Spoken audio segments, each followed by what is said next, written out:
জায়গা থেকে রিজেক্ট হয়ে যায় সায়রা এবং রাজশ্রী। অতিরিক্ত ওজন তাদের স্বপ্ন পূরণে বাধা হয়ে দাঁড়ায়। তাই এবার তারা ঠিক করে তারা দুজনেই একে অপরকে তাদের স্বপ্ন পূরণে সহায়তা করবে আর সবাইকে দেখিয়ে দিবে যে বাহ্যিক সৌন্দর্য নয়, যোগ্যতাটাই আসল। চলুন তাহলে দেখে আসা যাক তারা কিভাবে তাদের স্বপ্ন পূরণ করে। গল্পের নাম ডাবল এক্সেল।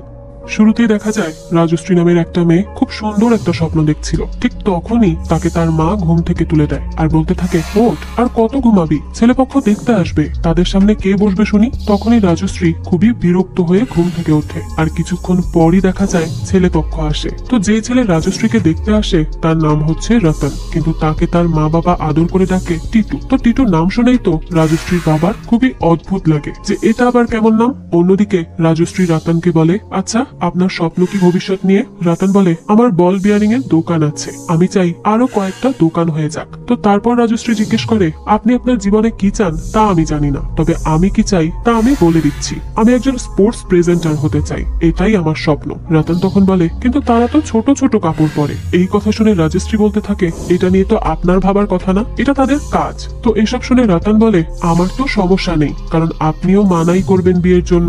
রাজশ্রী তখন বলে, তার মানে কি আপনিও মানা করবেন? রতন বলে, হ্যাঁ আমি তো করব, তবে সত্যিটাই বলে করব, আসলে কিছু মনে করবেন না, আপনি একটু বেশি হেলদি। রাজশ্রী এটা শুনে বলে, আপনি যেটাকে হেলদি বলছেন সেটাকে হেলদি না বরং মোটা বলে, আর আপনি হচ্ছেন প্রয়োজনের থেকে বেশি চিকন, তাই আমরা কেউই এখানে হেলদি না, তবে আপনার মতো বোকা একজন ঠিকই আছে, তো আপনি এবার দয়া করে যেতে পারেন। রাতানো এখান থেকে যাওয়ার আগে বলে, একটা কথা বলছি, আপনি যেই জবটা করতে চান তার জন্য হলেও কিন্তু নিজের ওজনটা কমিয়ে নিবেন, কারণ হতে পারে সেখানেও আমার মতো কিছু বোকা আছে। তো তারপরে ছেলেপক্ষ সেখান থেকে মানা করে চলে যায়। এই নিয়ে তো রাজশ্রীর মা খুবই রেগে যায় আর রাজশ্রীর উপর অনেক চিৎকার চেঁচামেচি করতে থাকে, কারণ তার মা বলেছিল একটু ওজন কমাতে, কিন্তু রাজশ্রী তো কারো কথাই শোনেনি। তো অন্যদিকে রাজশ্রীকে দেখা যায় সে খুব মনোযোগ দিয়ে টিভি দেখছিল, সেখানে সে স্পোর্টস প্রেজেন্টারকে দেখে আর সে তার মতো করে ড্রেস পরানোর চেষ্টা করে, কিন্তু কোনোভাবেই হয় না, কারণ সে একটু বেশি মোটা সেই সাইজের জন্য। অন্যদিকে আমরা সায়রা নামের একটা মেয়েকে দেখি, সেও রাজশ্রীর মতোই মোটা। সায়রা একটা শপিং মলে আসে নিজের কাপড় কিনতে, কিন্তু সেগুলো ছোট হওয়াতে ট্রায়াল দেওয়ার সময় ছিঁড়ে যায়, আর এই নিয়ে তো সায়রা ঝগড়া করতে লেগে পড়ে যে এটা তো এক্সেল সাইজ না, কিন্তু সেলসম্যান বলছিল, না ম্যাম এটাই আমাদের শপের সবচেয়ে বড় সাইজ আর এটাই এক্সেল। কিন্তু সায়রা তো মানতেই রাজি না, সে বলতে থাকে, আমি ডিজাইনার, আমি জানি এটা ঠিক সাইজ না। তো তারপর সেলসম্যান বলে, আচ্ছা আপনার যা ইচ্ছা ভাবুন, তবে এই ড্রেসের বিল দিয়ে যান। তো তারপর সায়রা আর কি করবে, ড্রেসের বিল দিয়ে চলে আসে আর আরো কতগুলো ড্রেস কেনে, কিন্তু কিছুই তার মন মতো হয় না, তার তো খুবই মেজাজ গরম হতে থাকে। তখন সেখানে তার বান্ধবী মীরা বলে, কি রে আর কত খুঁজবি, একটা ডিনারের জন্য এত সাজগোজ? সায়রা বলে, আরে প্রথমবার যাচ্ছি ভিরেনের গ্রুপের সাথে দেখা করতে, একটু ভালো মতো না গেলে হবে, আমাকে তো একটু সুন্দর দেখাতে হবে তাই না? এটা শুনে মীরা বলে, হ্যাঁ আমি দেখেছি, সে তো এসেছিল একটা জিমের কাপড়ের সাথে। সায়রা বলে, হ্যাঁ সেটাই তো বলছি, সে জিমের কাপড়ে এসেছিল, তাই এত সুন্দর লাগবে কি করে? তুই না সবকিছুই একটু সিরিয়াসলি নিয়ে নিস। মীরা তখন বলে, হ্যাঁ তুই কিছুদিন পর ডিজাইনার হবি, তোর নিজের সব থাকবে এখানে। আর আমি বীরেনকে একবার জিজ্ঞেস করেছিলাম যে তার কি করার ইচ্ছা আছে, সে বলে যাই করবে সায়রা করিয়ে দিবে। ভাব একবার, সবকিছুতেই পরনির্ভরশীল সে, এটা কোনো কথা হলো? সায়রা তখন বলে, বাহ তুই এতই ঘৃণা করিস তাকে, আর তুইও শেষে বাকিদের মতো আমাকে বলে দিলি আমার বয়ফ্রেন্ডের সাথে থাকতে হবে কি হবে না, আর এই সবকিছুর মধ্যে আমার বা বীরেনের মতামতের কোনো দাম নেই। তারপর মীরা বলে, আচ্ছা আচ্ছা আই এম সরি, কিন্তু আমি তোর চিন্তা করি বলেই বলছি, তবে হ্যাঁ সবকিছুর আগে তোর খুশি থাকাটাই আমার কাছে বেশি ম্যাটার করে, তাই যদি তুই খুশি থাকিস তাহলে আমার তো কোনো সমস্যাই নেই। তাই এবার চল, রেডি তো হতে হবে, আর রাগ করে লাভ নেই। তো এরপর সায়রা রেডি হয়ে পার্টিতে আসে। তারপর পার্টির মাঝে তার ভাই কল করে জানায় সায়রার ডিজাইনের আইডিয়া লোকেদের পছন্দ হয়েছে। তো এই খবরটা শুনে তো সায়রা খুবই এক্সাইটেড হয়ে যায়, আর এটাই যখন সে বীরেনকে দিতে আসে তখন সে আড়াল থেকে শুনতে পায় তার সম্পর্কে অনেক আজে বাজে কথা বলছে কিছু মেয়েরা, যা শুনে খুবই কষ্ট পায় সায়রা। এরপর বীরেন আসলে সে তাকে বলে যে তার ডিজাইনার হওয়ার স্বপ্নটা শেষমেশ পূরণ হয়েছে।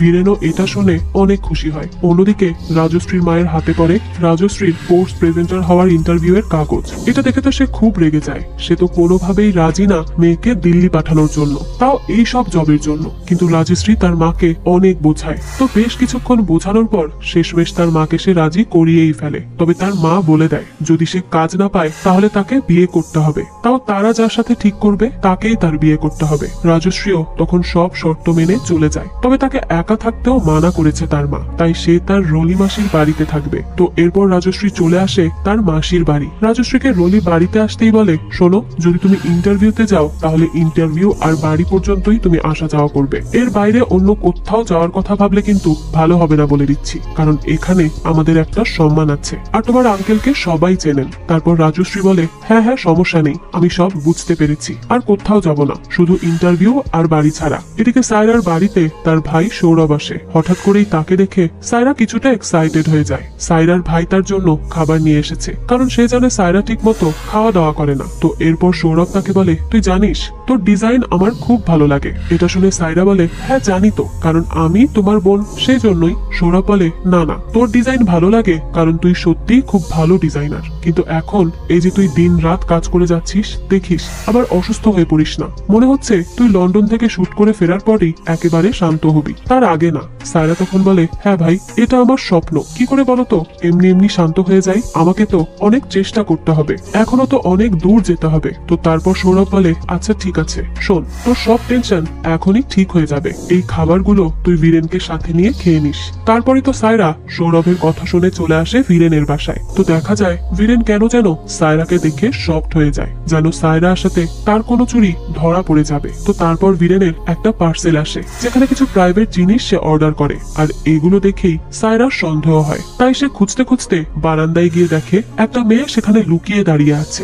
সায়রার তো এটা দেখে আর বুঝতে বাকি থাকে না যে বীরেন তাকে ধোকা দিচ্ছে। সে তো খুবই রেগে যায় আর বলতে থাকে, ছি, আমি কারো কথাই শুনিনি, আমাকে মীরা বারবার বলেছিল, এমনকি একটা সময় আমার ভাইও আমাকে সাবধান করেছে, কিন্তু আমি কারো কথাই শুনিনি। আমি তোমার মতো একটা ছেলেকে বিশ্বাস করেছি।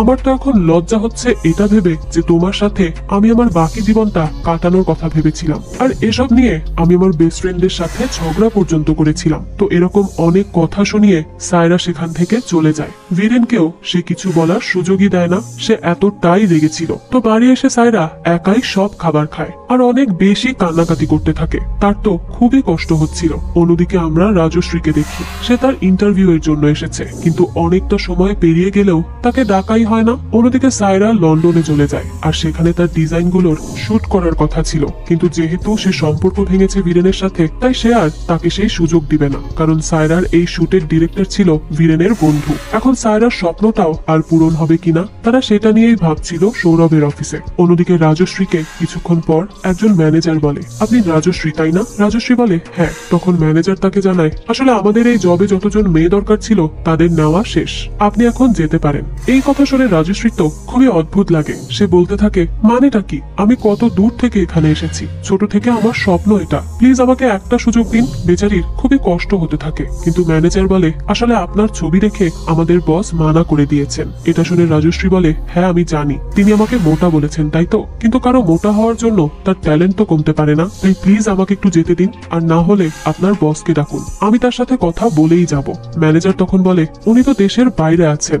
এই কথা শুনেই তো রাজশ্রী অনেক রেগে যায়, আর রাগের চোটে সেখানেই চিৎকার করে ওঠে। এদিকে সৌরভ সায়রাকে তার মনোবল দিয়ে বলে, চিন্তা করিস না, একটা না একটা ব্যবস্থা হয়েই যাবে। সায়রা তখন বলে, ভাইয়া কেন এসব বলছো? তুমি নিজেও জানো কিছুই হবে না, তাহলে মিথ্যা না বলে আমাকে সত্যিটাই বলো। আর সম্ভব না আমার স্বপ্নকে সত্যি করা, তাই না? আর ভাইয়া তুমি তো আমাকে অনেক আগে সত্যিটা বলেছিল, কিন্তু আমি মানিনি। মীরাও বলেছিল ওই ছেলের সম্পর্কে, কিন্তু আমি তার কথাও মানিনি, উল্টো তার সাথে ঝগড়াও করেছি। বয়ফ্রেন্ড চাই আমার হিরোর মতো, কিন্তু আমার নিজের ওজন 100। তো এইসব কথা বলে সায়রা চলে আসে ওয়াশরুমে, আর নিজেকে নিজে বলতে থাকে, তুই জানিস তো তোর সাথে কেন এরকম হচ্ছে, আরো খা পিজা বার্গার, আরো খা চকলেট, শুধু খেতেই থাক। তো সায়রা এসব বলে বলে অনেক কান্না করছিল।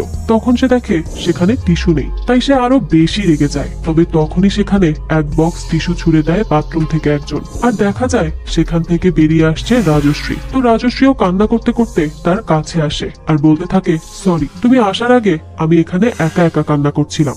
সায়রা তখন জিজ্ঞেস করে, তুমি ঠিক আছো তো? রাজশ্রী বলে, না আমি ঠিক নেই, আমার এখন বাড়ি ফিরে একটা দোকানিকে বিয়ে করতে হবে, যা আমি কখনোই চাই না। সায়রা তখন তাকে জিজ্ঞেস করে, তুমি কি পালিয়ে এসেছো? রাজশ্রী বলে, না, আমি এসেছিলাম আমার স্বপ্ন পূরণ করতে, কিন্তু সেটা আর সম্ভব না। আচ্ছা, তোমার কি কখনো কোনো স্বপ্ন ভেঙেছে? তখন সায়রা আবারও কান্না করতে থাকে আর বলতে থাকে, মনে করো ভেঙেই গিয়েছে। আমার বছরের পর বছর কষ্টের মধ্যে পানি পড়ে গিয়েছে ওই 2 পয়সার বয়ফ্রেন্ডের জন্য। রাজশ্রীও তখন কান্না করতে করতে বলে, বাহ, আমিও তোমার গলার আওয়াজ পেয়েই বুঝে গিয়েছি তোমারও আমার মতোই অবস্থা। আমি নিজে নিজে ভিডিও শুট করে সেগুলো আপলোড করেছি, এই যে দেখো আমার পেজ। তো সায়রা যখন রাজশ্রীর ভিডিও দেখে তখনই হুট করে তার মাথায় কিছু বুদ্ধি চলে আসে আর সে রাজশ্রীকে বলে, আচ্ছা তুমি একটু ঠান্ডা মাথায় ভেবে বলো তো সামনে তুমি কি করতে চাও? রাজশ্রী তখন বলে, আমি সত্যি বিয়ে করতে চাই না, আর ওই স্পোর্টস কোম্পানির বসকে দেখাতে চাই আমি যোগ্য এই কাজের জন্য। আমাকে তারা আমার বডির জন্য রাখেনি, কিন্তু আমি আমার কাজের যোগ্যতায় সবার আগে এটা তাকে দেখাতে চাই। কিন্তু সেও আছে এখন লন্ডনে। সায়রা তখন বলে, আচ্ছা তুমিও যদি সামনের সপ্তাহে লন্ডনে থাকো তাহলে কেমন হবে? রাজশ্রী এটা শুনে বলে, কিন্তু কিভাবে? সায়রা বলে, দেখো আমি জানি না আমার স্বপ্ন পূরণ হবে কিনা, কিন্তু তুমি যদি আমার সাথে থাকো তাহলে তোমাকে অন্তত কোনো দোকানিকে বিয়ে করতে হবে না। তো এরপরই তো রাজশ্রী রাজি হয়ে যায় আর সে তার বাবাকে কল করে বলে, বাবা আমি লন্ডনে যাচ্ছি কাজের জন্য। এই কথা শুনেই তো তার বাবা খুব খুশি হয়ে যায় আর সবাইকে বলে রাজশ্রী লন্ডনে যাচ্ছে। তো এরপরই রাজশ্রী তার ব্যাগপত্র নিয়ে তার মাসির বাড়ি থেকে চলে আসে সায়রার বাড়ি আর তার সাথেই থেকে খাওয়া দাওয়া সব করতে লাগে। সায়রার সাথেই বিভিন্ন কাজেও হেল্প করতে থাকে। ধীরে ধীরে তাদের মধ্যে একটা ভালো বন্ধুত্বের সম্পর্কও হয়ে যায়। এরপর তারা ব্যাগ প্যাক করে লন্ডনের জন্য। তো এরপর তারা লন্ডনে চলেও আসে আর তাদের সাথে আসে তাদের ক্যামেরাম্যান শ্রীকান্ত। তারা 3 জন এসে অপেক্ষা করছিল তাদেরকে যে রিসিভ করতে আসবে তার জন্য। তো একটু পরই তারা দেখে জোরাওয়ার নামের একটা ছেলে এসেছে তাদেরকে নিতে, কিন্তু সে সাইনবোর্ডে সায়রার নাম লিখেছে ভুল, তাই তাকে সায়রা এসেই অনেক বকাবকি করে। তো তারপর তারা 4 জন হোটেলে চলে আসে। সেখানে রাজশ্রী সায়রাকে বলে, আমি তোমার কথায় এখানে এসে তো পড়েছি, কিন্তু জানি না আমি তোমার কাজে আসতে পারবো কিনা। সায়রা তখন বলে, তুমি সত্যিই চাও তো আমার কাজে আসতে? রাজশ্রী বলে, হ্যাঁ চাই তো, একদম মন থেকে চাই। সায়রা তখন বলে, তাহলেই হবে, দেখো সব হয়ে যাবে, তুমি কোনো চিন্তা করো না তো, আমি আছি তো তোমার সাথে। রাজশ্রী তখন বলে, হ্যাঁ ঠিক আছে, কিন্তু আমি তো এই ফ্যাশন বুঝিই না, কি করব? সায়রা বলে, তুমি জানো রাজশ্রী, আমি যখন এই ফ্যাশন ডিজাইনারের কাজে আসি তখন আমাকে সবাই জোকারের মতো ভাবতো। তারা বলতো এই মতি নিজে তো কোনো ড্রেসে ফিট আসবে না, আর উল্টো সে নাকি ফ্যাশন ডিজাইনার হবে। কিন্তু দেখো আমি আমার কাজের প্রতি আগ্রহ ছেড়ে দিইনি, নিজের কাজ চালিয়ে গিয়েছি, নিজের উপর আত্মবিশ্বাস রেখেছি, তাই দেখো আজ আমি এখানে আছি। তোমাকে আমি এনেছি এই কারণেই, কারণ তুমি প্যাশনকে বুঝতে পারো। তো এরপর সায়রা আর রাজশ্রী বাইরে আসে তাদের শুট নিয়ে কথা বলতে। তখনই সেখানে জোরাওয়ার বলে, আমি হচ্ছি আপনাদের লাইন প্রডিউসার। সায়রা তো এটা শুনেই রেগে যায়, কারণ সায়রা শুরু থেকেই এই বাচালের সাথে ঝগড়া করছে, তাকে তার একদমই সহ্য হচ্ছে না। তাই এখন যখন সে শুনেছে এই ছেলেই তার প্রজেক্টের লাইন প্রডিউসার, তখন তো তার খুবই বিরক্ত লাগছিল, কিন্তু কিছুই করার নেই, কারণ লন্ডনে সেই একমাত্র ভরসা সায়রার। তাই সে তার কথা মতো চলে যায় শুটিং এর সব স্পট দেখতে আর কিভাবে কি হবে তার বর্ণনাগুলো জানতে। সারা দিন এদিকে ওদিকে ঘোরার পর সন্ধ্যায় তারা সবাই মিলে ড্রিঙ্ক করছিল। তখনই জোরাওয়ারকে রাজশ্রী সায়রার ব্রেকআপের ব্যাপারে সব বলে দেয়। এই সবকিছু শুনে জোরাওয়ার বলে, ও আচ্ছা, তাহলে এক বোকা বয়ফ্রেন্ডের কারণে সে এরকম হয়ে গিয়েছে। রাজশ্রী বলে, এই দেখো আমি তো তোমাকে কথায় কথায় বলে দিয়েছি, তুমি আবার এগুলো সায়রাকে বলতে যেও না। বেচারি এখনো মুভ অন করতে পারেনি, আজও তার বয়ফ্রেন্ডের কথা তাকে এফেক্ট করে। এদিকে সায়রা শ্রীকান্তকে বলে, তুমি একটু রাজশ্রীকে ফ্যাশন সম্পর্কে ধারণা দিয়ে দিও তো, সে ট্যালেন্টেড, শুধু আর একটু বোঝানো হলেই পারফেক্ট হবে, তাই তার আমাদের থেকে অল্প হলেও হেল্প লাগবে, কিন্তু আমি নিশ্চিত সে পারবে, তার মধ্যে আমি কনফিডেন্স দেখেছি। তো এইদিকে আবার জোরাওয়ার রাজশ্রীর থেকে তার স্বপ্ন সম্পর্কেও জানে আর তাকে বলে একটু স্পোর্টস সম্পর্কে বলতে।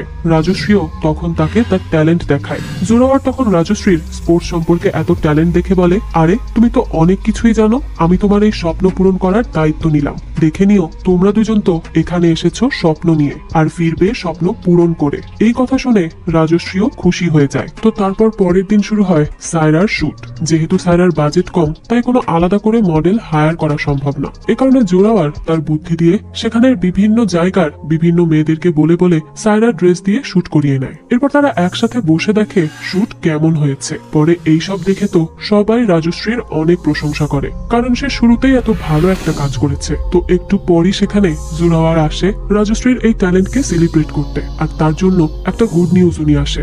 রাজশ্রী বলে, কি নিউজ?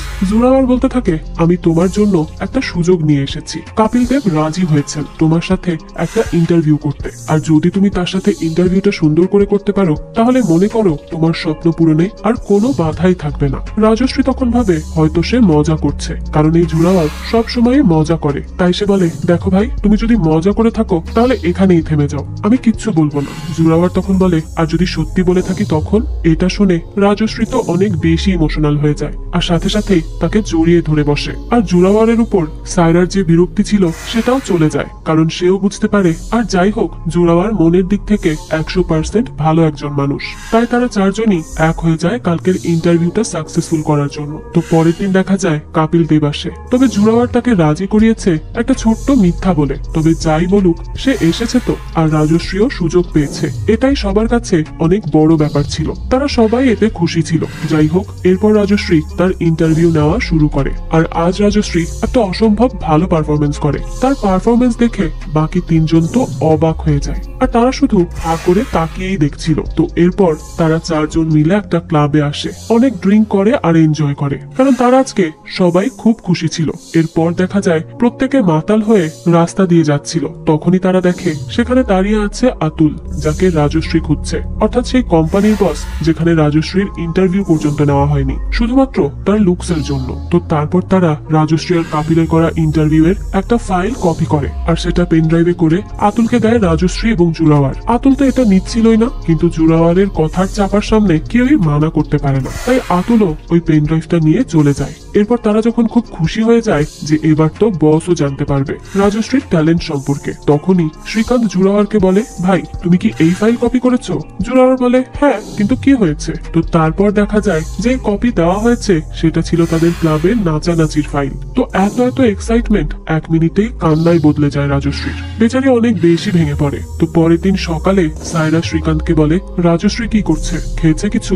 শ্রীকান্ত বলে, না খায়নি, একা একা বাইরে বসে আছে, তার মন অনেক খারাপ। সায়রা তখন বলে, সারা রাত কান্না করেছে, তার মা কল করে হয়তো কিছু বলেছে বেচারি। তখন শ্রীকান্ত বলে, আমার মনে হচ্ছে আমারই দোষ, আমি যদি রাতে ডাবল চেক করে নিতাম তাহলে এরকম কিছুই হতো না। সায়রা তখন বলে, শ্রী তুমি জানো যে তোমার এখানে কোনো দোষ নেই, তোমার তো ভুল না এটা, কাল জলদিতে আমাদের সবার দ্বারাই ভুলটা হয়েছে। আচ্ছা থাক, আমি এখন তার সাথে কথা বলে আসছি। এরপর সায়রা নিচে এসে রাজশ্রীকে বলে, তুমি কি এখানে একা একাই ডায়েট করছো, আমাকে সাথে না নিয়েই? আসলে সে তাকে একটু হাসানোর চেষ্টা করছিল, কিন্তু তাও দেখা যায় কোনো কথা বলে না রাজশ্রী। সায়রা তখন বলে, নিজের ভেতরে ভেতরে কষ্ট রেখে দিও না, যা কষ্ট আছে তা বাইরে বের করে ফেলো। ওইদিকে শ্রীকান্তরা তো ভাবতে থাকে তাদেরই সব দোষ। তো রাজশ্রী বলে, তারা ভাবছে আমি হয়তো ডিপ্রেশনে আছি, তাই না? সায়রা তখন চমকে বলে, তার মানে তুমি ডিপ্রেশনে নেই? রাজশ্রী বলে, আমি মায়ের সাথে কথা বলছিলাম, তখন মা বলল নতুন একটা ছেলেকে পছন্দ করেছে সে, আর ওই ছেলে নাকি খুব সুন্দর। আর আমি মাকে বারবার বলছিলাম যে মা, আমি কপিল দেবের ইন্টারভিউ নিয়েছি, তিনি আমার অনেক প্রশংসাও করেছেন, কিন্তু আমার মা সেই কথায় কোনো পাত্তাই দিল না। তাই আমার মাই যখন আমার স্বপ্নটা বুঝলো না, গুরুত্ব দিল না, সেখানে আমি আর কাকে কি দোষ দিব বলতো? তাই যদি ওরা আতুলকে আসল ভিডিওটা দিয়েও দিত তাতেও আসলে কিছুই হতো না। আমি মোটা, আর আমার মতো মোটার কিছুই হওয়ার নেই জীবনে। এইসব বলে সে খুব ভেঙে পড়ে। তখন সায়রা বলে, সত্যি কিছু মানুষ মিলে একটা নিয়ম করলো, আর আমরা সেই মোটা এবং ফিটের চক্করে আজীবন ঘুরতে থাকলাম। আমরা ছোটবেলাতে স্কুলে শান্তিতে থাকতে পারিনি, আর বড় হয়ে এই সমাজে। সে বলতে থাকে, কিন্তু কাউকে কখনো এটা বলতে পারিনি যে আমি মোটা হলেও তোর থেকে অনেক ভালো, তোর থেকে অনেক ট্যালেন্ট আছে আমার। আমি মোটা আর মোটাই থাকবো, কারণ আমি আমার বাবার খাই, তোর বাবার না। এতটুকু তো বলতেই হয় রাজশ্রী, কিন্তু আমরা কেন পারি না? কাউকে কিছুই বলতে পারি না। রাজশ্রী তখন বলে, আমরা পারবো না, কখনোই এই কথাগুলো কাউকে বলতে পারবো না। তো তারপর সায়রা রাজশ্রীকে নিয়ে একটা রেস্টুরেন্টে আসে, আর ইচ্ছা মতো তাকে খাবার অর্ডার করতে বলে। তো এরপর তারা নিজেদের পছন্দ মতো খাবার অর্ডার করে দুজন খেতে বসে একটা স্কুলের সামনে। রাজশ্রী বলে, আমরা এই বিল্ডিং কেন দেখছি, এটাকে ব্লাস্ট করবো নাকি? সায়রা বলে, না, এটা আমাদের স্কুল ছিল, আমি তখন খুব ছোট, ভাইয়া ক্লাস 7-এ পড়েন। একদিন হঠাৎ করেই মা আসলেন, একেবারে ভেঙে পড়েছিলেন সে। তারপর জানতে পারলাম বাবা মারা গিয়েছেন। মা অনেক চেষ্টা করেছিলেন আমাদেরকে এখানেই বড় করার, কিন্তু তারপর তিনি আশা ভরসা ছেড়ে বলেন এদেরকে বাড়ি নিয়ে যাই, ইন্ডিয়া, দিল্লিতে। কিন্তু মা হয়তো তখন ভুলে গিয়েছিলেন আমাদের বাড়ি তো আর ইন্ডিয়া ছিল না, সেটা ছিল ওনার বাড়ি, কারণ আমাদের জন্ম তো হয়েছিল এখানেই। তখন আমাদের হাতে কোনো চয়েস ছিল না। মাকে না বলার মতো সেই শক্তিও ছিল না। 10-11 বছর বয়সে আমার পুরো দুনিয়াই বদলে গেল। এসব শুনে রাজশ্রী বলে, কত অদ্ভুত ব্যাপার তাই না? মানুষ যতক্ষণ না অন্যজনের দুঃখের সাথে পরিচিত হচ্ছে ততক্ষণ নিজের দুঃখকেই সবচেয়ে বেশি মনে হয়। তোমার জায়গায় আমি থাকলে তো মরেই যেতাম। সায়রা তখন বলে, আমি বন্ধু বানানোর অনেক চেষ্টা করি, কিন্তু সেখানে আর বন্ধু বানাতে না পেরে খাবারের সাথেই বন্ধুত্ব করে নেই। আর এই বন্ধুত্ব আমাকে ছোট থেকে বড় পর্যন্ত সাথে করে নিয়ে আসলো। তখন রাজশ্রী বলে, হ্যাঁ, তারপর আমিও অনেক চেষ্টা করেছি খাবার খাওয়া কমিয়ে একটু জিম আর ডায়েট করতে, কিন্তু কিছুতেই আর খাওয়ার প্রতি বন্ধুত্বটা ভাঙেনি। তো তারপর রাজশ্রী তার সামনে কিছু অভিভাবকদের দেখিয়ে বলে, দেখো এরা তো সবাই মোটা, তারা তো কোনো দিক থেকে কম নেই, অনেকে আছে জব করছে, আসল রোল মডেল তো এরাই হওয়া উচিত, কিন্তু এদেরকে কেউ মডেল হিসেবে নিবেই না, এরা কখনো মডেল হতেই পারবে না। এক আজব সমাজ, সবার আগে দেখবে কার মধ্যে কত চর্বি আছে। সায়রা তখন কিছুক্ষণ এদেরকে দেখে বলে, না হতে পারে এদের মধ্যেও কেউ মডেল হতে পারে, চলো আমার সাথে বাসায় চলো। তো এরপরই দেখা যায় সায়রা রুমে এসে তাদের তিনজন অর্থাৎ শ্রীকান্ত, রাজশ্রী আর জোরাওয়ারকে বসিয়ে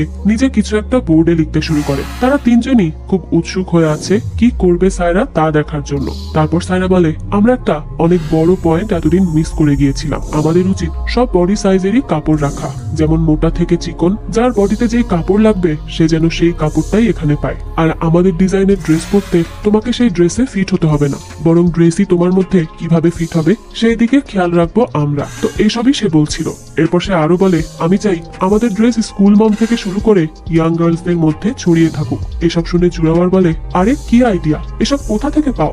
আগেও কোনো ফিল্ম করেছো নাকি? খুব ভালো আইডিয়া কিন্তু। রাজশ্রী বলে, আসলেই খুবই ভালো আইডিয়া। তখন শ্রীকান্ত বলতে থাকে, তো আমরা এটা কিভাবে করব?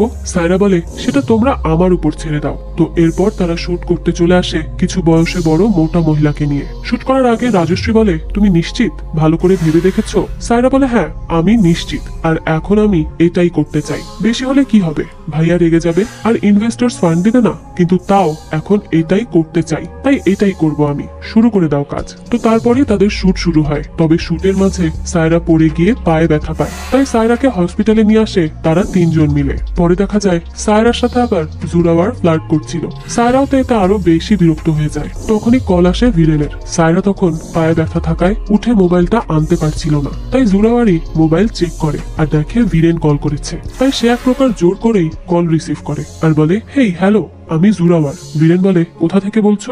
জোরাওয়ার বলে, লন্ডন থেকে বলছি। এরপর সে বলে, শোন, তুই এর মধ্যে দুইটা প্রশ্ন করেছিস, এবার আমি করব তোকে। তুই আমাকে বলতো তুই কোন লেভেলের স্টুপিড? তুই এত কিছু করার পরও আশা করছিস তুই তাকে বারবার কল করলেই সে আবার তোর কাছে ফিরে আসবে? তো এরপর জোরাওয়ার তাকে ইচ্ছা মতো কথা শোনায় আর ভিরেন তখন কলই কেটে দেয়। সায়রা তখন বলে, আমার মোবাইল দাও। আর তুমি নিজেকে কি ভাবো? হ্যাঁ? জোরাওয়ার তখন বলে, আমি নিজেকে খুব স্পেশাল ভাবি না, কিন্তু তুমি আমাকে যা ভাবো তা তো অবশ্যই ভাবি না। আমি ভিরেন না সায়রা, সব ছেলেরা ভিরেনের মতো হয় না। আর যদি তুমি এটা ভাবা বন্ধ না করো তাহলে তো তোমার আর ভিরেনের মধ্যে কোনো তফাতই থাকবে না। তো তারপর এখানে সায়রা আর জোরাওয়ারের মধ্যে যে সব কনফিউশন ছিল তা সব চলে যায়, আর সে ফাইনালি ভিরেনের বাইরেও কাউকে বিশ্বাস করার মতো মানসিকতা তৈরি করে। তো সায়রাকে হসপিটাল থেকে বাড়ি নিয়ে আসে জোরাওয়ার, আর তারা চারজনের পর বসে বসে কথা বলছিল যে সামনে তারা কি করবে, কিভাবে তাদের প্রজেক্ট এগিয়ে নিয়ে যাবে আর বেশি বেশি মানুষের কাছে পরিচিত হবে। তো এরপরই রাজশ্রীকে কল করে তার মা। তখন সায়রা বলে, এত সকাল সকাল? কারণ তাদের ওখানে তো এখন 5টার মতো বাজবে, তাই না? রাজশ্রী বলে, হ্যাঁ হতে পারে, মায়ের দরকার, তাই আমি একটু কথা বলে আসছি। এরপর বাইরে এসে কল রিসিভ করে সে, আর তার মা বলে, ইয়োগেশের মায়ের সাথে বিয়েটা কনফার্ম করে দেই। এই কথা শুনে রাজশ্রী বলে, না মা প্লিজ, তুমি তাদেরকে মানা করে দাও। এটা শুনে তার মা বলে, দেখো তোমার এসব অনেক হয়েছে, আর আমি কেন মানা করবো? হ্যাঁ, কত ভালো ছেলে, কত ভালো পরিবার, আর তুমি যে ওখানে কি করছো তা তো আমরা কেউই জানি না, উল্টো আমাদেরকে এখানে যা ইচ্ছা তাই বলে বুঝিয়ে যাচ্ছ। এই কথা শুনে রাজশ্রী খুব রেগে যায় আর বলতে থাকে, মা আমি এখানে কাজই করছি, কোনো খারাপ কিছু না, আর যদি তুমি দুনিয়া দেখতে তাহলে বুঝতে পারতে এই পৃথিবীর মানুষ বিয়ে ছাড়াও অনেক ভালো ভালো কাজ করছে। বিয়েটাই জীবনের একমাত্র সমাধান না, কিন্তু তোমাদের পৃথিবী তো ওই বিয়ে পর্যন্তই আটকে আছে, এর সামনে তোমরা কোনো কিছু চিন্তাই করতে পারো না। তখন তার মা বলে, কোনো ম্যাচেই তো এখন পর্যন্ত তোমার মুখও দেখিনি, টিভিতে তোমাকে দেখাই যায়নি, তাহলে কিসের কাজ করছো? হ্যাঁ, আমাদেরকে বোকা বানানো খুব সহজ মনে হচ্ছে তোমার, তাই না? তাই আমার কথা তুমি এবার চুপচাপ মানবে, আর আমি ইয়োগেশের পরিবারকে বিয়ের ব্যাপারে হ্যাঁ বলবো, এটাই আমার শেষ কথা। রাজশ্রী তখন বলে, মা প্লিজ, আমি এইভাবে হ্যাঁ বলতে পারবো না, আমাকে আর কিছুটা সময় দাও না, না তাকে ঠিক মতো দেখেছি না কথা বলেছি, এভাবে কিভাবে হ্যাঁ বলবো আমি? তখন তখন তার মা বলে, শোনো, তুমি আমার কথা শুনবে। যখন আমি যাওয়ার অনুমতি দিয়েছিলাম তখন তোমাকে বলেই দিয়েছি যে তুমি যদি কিছু করতে না পারো তাহলে আমার কথা মানবে, আর যদি করতে পারো তাহলে আমি মানবো। তাই এখন তুমি আমার কথাই মানবে, বুঝলে? রাজশ্রী তখন বলে, ও আচ্ছা, তাহলে তুমি এই দিনের জন্যই অপেক্ষা করছিলে যে কবে তোমার মেয়ে ভুল করবে আর তুমি সঠিক হয়ে নিজের ইচ্ছায় সব করতে পারবে? তাহলে যাও করো, আমাকে কেন জিজ্ঞেস করছো? তো এই কথা বলেই রাজশ্রী রেগে মোবাইলই ভেঙে ফেলে আর বসে বসে সেখানে খুব কান্না করে, কারণ তার মা তাকে বোঝার চেষ্টাই করছে না। এরপর রাজশ্রীকে বাইরে দেখা যায়, তার পাশেই তখন দাঁড়িয়ে ছিল শ্রীকান্ত। রাজশ্রী বলে, কখন থেকে এখানে আছো? শ্রীকান্ত জানায়, এই তো 15 মিনিট। তখন রাজশ্রী বলে, রাত অনেক হয়েছে, কাল অনেক কাজও আছে, তাই আমাদের এখন ঘুমানো উচিত। শ্রীকান্ত বলে, ডিরেক্টর স্যার, তোমার আর তোমার মায়ের মধ্যে যে কথা হয়েছে তা আমি শুনেছি। তখন রাজশ্রী বলে,